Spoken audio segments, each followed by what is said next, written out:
Cœur de patrimoine, Cédric Decoeur. C'est la première de Cœur de patrimoine, la nouvelle émission hebdomadaire de Radio Patrimoine. On va donc se retrouver chaque semaine pendant grosso modo une petite heure pour aborder ensemble tous les sujets qui touchent à la gestion de patrimoine. Cœur de patrimoine sera l'émission généraliste de Radio Patrimoine, celle où vous pourrez toucher du doigt le plus de facettes possible afin de mieux identifier vos placements et tout comprendre pour mieux appréhender votre épargne. C'est parti pour Cœur de patrimoine. Cœur de patrimoine, Cédric Decoeur.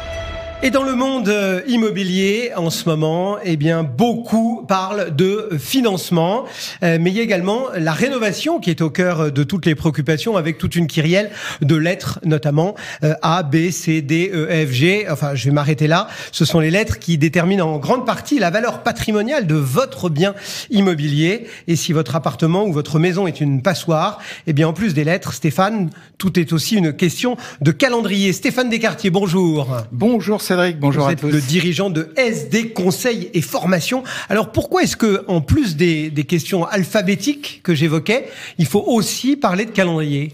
Parce que le calendrier, effectivement, avance. On avance à grands pas sur le calendrier. Alors, d'abord, en introduction sur ce calendrier, deux choses. Déjà, on est les seuls en Europe à porter les choses à l'extrême, c'est-à-dire à pousser vers une interdiction de location pour les passoires thermiques. On ne fait pas les choses à moitié. On ne fait pas les choses à moitié. Comme souvent, l'Europe impose des choses et nous, on veut en faire plus. Donc, c'est le cas, puisqu'on est le seul pays en Europe qui interdit effectivement les locations. Ce qui est demandé en Europe, c'est l'information pour les bailleurs, pour les propriétaires. Mais donc, en France, on va plus loin. On interdit effectivement les locations avec le calendrier qu'on connaît. Donc, ce qu'on a vu, c'est que déjà, depuis 2022, comme vous le savez, les loyers des F et des G sont gelés.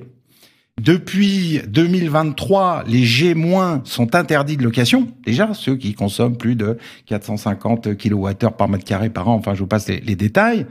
Donc, dans quelques mois, maintenant, dans 8 mois, donc, vont être interdits également tous les autres G. Et donc là, on parle de 600 000 logements. Donc c'est ça, on n'est pas à la marge. Ouais, c'est énorme. Je veux dire, c'est près de 60 000 logements rien qu'à Paris. Je sais pas si vous vous rendez compte un petit peu de l'histoire. Donc c'est énorme. Donc déjà, ce qu'on peut dire, c'est que le calendrier, tout le monde le sait, est intenable. Il n'est pas tenable. C'est pas comme si on manquait de logements en France. On assiste, on le sait, on le voit tous les jours, à une pénurie du parc locatif sans précédent. Donc, est-ce qu'on pourra sortir, notamment dans quelques mois, 600 000 logements du parc? Bien sûr que non. Donc voilà. Donc les calendriers ne seront pas tenus, c'est une évidence. Et alors donc, s'il fallait un premier signe, peut-être sur le fait que les calendriers ne seront pas tenus, c'est le fait que, vous avez vu qu'il y a le nouveau DPE. Oui, c'est ça. Il y a un nouveau DPE qui vient de sortir, qui est encore pour l'instant un petit peu balbutiant, parce que notamment le site de l'ADEME où on peut faire son nouveau DPE, il a des bugs, ça marche pas. Moi, j'ai essayé 2 fois, ça ne marchait pas. Mais enfin, on imagine que ça va marcher un jour. Mais donc, ça va être, en tout cas, officiel. Pour l'instant, c'est à titre informatif et ça va être officiel, effectivement, à partir du mois de juillet. Donc là où on aura la nouvelle validité de ce nouveau DPE qui, surtout dans les grandes lignes, va arrêter de stigmatiser et d'exclure particulièrement les petites surfaces. Alors pourquoi est-ce que les petites surfaces, dites-vous, étaient à ce point maltraitées ? Alors on s'est rendu compte que, il y avait plusieurs aspects. Alors il y a des aspects un peu délirants, comme par exemple un ballon d'eau chaude. Si vous avez un ballon d'eau chaude sur un studio de 60-80 litres, sa consommation faisait que vous étiez pénalisé, alors que en 80 litres sur un 100 mètres carrés, ça passait crème, mais sur une petite surface, ça passait pas. La difficulté également d'isolation pour des petites surfaces. Enfin, il y avait un ensemble de facteurs qui faisaient que les petites surfaces étaient spécialement pénalisées. C'est quasiment la totalité des chambres de bonne, notamment à Paris. Ouais. On connaît bien. Dans les grandes villes, ouais. Voilà, dans les grandes villes, et notamment tous les immeubles haussmanniens, dernier étage avec toit zinc. Bon, c'est impossible à sortir de sa catégorie de passoire thermique, en tout cas par rapport à l'ancien DPE. Donc, on espère, en tout cas, on prend le chemin vers le fait de moins sortir. Donc ça veut de dire que petites les surfaces. petites surfaces, elles vont, entre guillemets, redevenir louables? Voilà. Alors, il est question de 100 000, 150 000, on ne sait pas exactement combien, qui étaient donc voués à une sortie du parc locatif et qui vont finalement être au moins peut-être en F.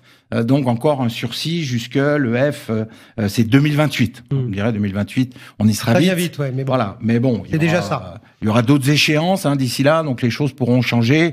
Bon, on a vu qu'il y avait déjà eu en plus plein de changements. On met 2 milliards, on enlève 1 milliard pour ma prime rénov. Vous avez vu que il fallait faire un chantier avec multi-actions, puis finalement non, ils sont revenus en arrière. Donc ça change tous les jours, de toute façon. Donc c'est pour ça qu'il faut rester quand même un petit peu hyper mobile, hyper attentif à ce qui se passe. Mais en tout cas, ce qui est important, c'est que jusqu'au mois de juillet, il y a peut-être des opportunités quand même à saisir pour les acheteurs, parce on sera quand même de toute façon un petit peu dans le flou jusqu'au mois de juillet, c'est-à-dire au moment où ça sera effectivement gravé dans le marbre. Donc d'ici le mois de juillet, il y a peut-être des opportunités pour des investisseurs un peu aguerris qui ne vont pas être spécialement effrayés par ce phénomène, notamment de passoire, et qui vont pouvoir se positionner, parce que pour l'instant, le F&G, c'est à la casse. Ouais. Quand même, les gens ils y vont quand même très difficilement vers ce type d'investissement. Et surtout aussi, Stéphane, ce nouveau DPE, il peut être une occasion pour les proprios, pour se dire, tiens, je vais essayer de faire oublier mon ancien DPE et me précipiter sur le nouveau. Voilà, tout à fait. Alors ça, c'est vrai que tant que ce sera pas officiel, peut-être que, en tout cas, ce qu'on peut dire pour l'instant, c'est que pour les acheteurs, ça peut être des opportunités. Donc, les acheteurs opportunistes, précipitez-vous avant que ce soit à peu près officiel. En revanche, si vous êtes vendeur, parce que dans l'immobilier, il y a toujours un acheteur et un vendeur, si vous êtes vendeur, là, pour le coup, il s'agirait peut-être, si vous pouvez attendre, de ne pas mettre en vente tout de suite, en tout cas d'attendre l'officialisation, en quelque sorte, de cette évolution du DPE, pour retirer votre bien de la vente, pour être sûr, effectivement, parce que finalement, là, sans rien faire, vous allez peut-être vous retrouver d'un G à un F, voire un E. Donc ça peut être l'opportunité pour quelqu'un qui peut attendre, effectivement, notamment l'été, pour voir un petit peu comment ça se passe et à quelle sauce il va être mangé, avec ce nouveau DPE. Vous avez parlé aussi des aides, de cette fameuse prime rénov, ouais, etc., du fait que Bruno Le Maire nous l'a dit, c'est plus open bar, donc... Ouais. Comment est-ce qu'on se positionne face à ces aides? Parce que c'est aussi très important dans un dispositif de location de limiter finalement le reste à charge. Alors ma prime rénov, effectivement, comme je le disais à l'instant, là aussi ça bouge tout le temps. Le monogeste était interdit pour avoir les avantages. Finalement, il a été remis en place. Ma prime rénov, moi, ce que je vois, ce que je comprends, c'est que notamment tous les gens que j'interroge autour de moi, moi-même qui me suis posé la question pour ma maison, de m'embarquer sur ma prime rénov. Écoutez, Cédric, je vais vous le dire tout simplement et assez clairement, c'est l'enfer. Personne n'y comprend rien. Les dossiers sont d'une complexité. Pourtant, il y a des accompagnateurs, à la deal, etc. On nous dit. Mais effectivement, là, je pense qu'on touche effectivement à un problème bien français. C'est-à-dire, vous avez ma prime rénov qui globalement est une usine à gaz. Donc, plutôt que de simplifier, parce que oui, par exemple, on aurait pu se dire on simplifie. On crée des accompagnateurs. Voilà, on crée des accompagnateurs de mon usine à gaz pour effectivement vous aider à y voir plus clair, parce qu'effectivement on n'y comprend rien, quoi. Enfin, je veux dire, c'est non seulement le fait que ça change tout le temps, mais en plus, alors j'avais compté, je crois qu'il y a 75 aides différentes, suivant si vous avez un poêle à bois, à bûche ou à granulé, c'est pas la même aide. Enfin, c'est ubuesque. Donc effectivement, c'est extrêmement compliqué d'y comprendre quelque chose. Et donc plutôt que de simplifier, aurait quand même été notamment un réflexe à peu près normal. Donc plutôt que de simplifier, on crée encore un nouveau poste de mon accompagnateur rénov à vos frais, bien entendu, puisque ça, les gens ils font pas ça gracieusement, oui, bien sûr. À vos frais, bien entendu. Donc on rajoute une couche de complexité. Bon, voilà. Maintenant, ce qu'on peut dire, ce qui est très important à comprendre par rapport à ma prime rénov et ce à quoi on arrive, et là on va faire plaisir pour le coup à Bruno Le Maire, c'est-à-dire que à part si vous êtes, parce que vous savez, MaPrimeRénov', c'est des couleurs aussi, hein, c'est comme les Nutri-Score, etc. C'est des couleurs. Donc vous êtes... Une fois qu'on tient un truc bien, on le garde. Voilà, c'est ça. Donc si vous êtes bleu, vous êtes un ménage très modeste. Si vous êtes jaune, vous êtes un ménage modeste. Mais donc si vous êtes à partir de violet et rose, c'est-à-dire que si vous êtes un peu au-dessus de la moyenne en termes de revenus, en gros, on peut mettre le curseur autour de 3 000 € par mois, par fiscal dans le foyer, etc. Donc si vous êtes en revenu médian ou revenu supérieur, je vous le dis tel quel, oubliez MaPrimeRénov'. Ouais. Oubliez MaPrimeRénov'.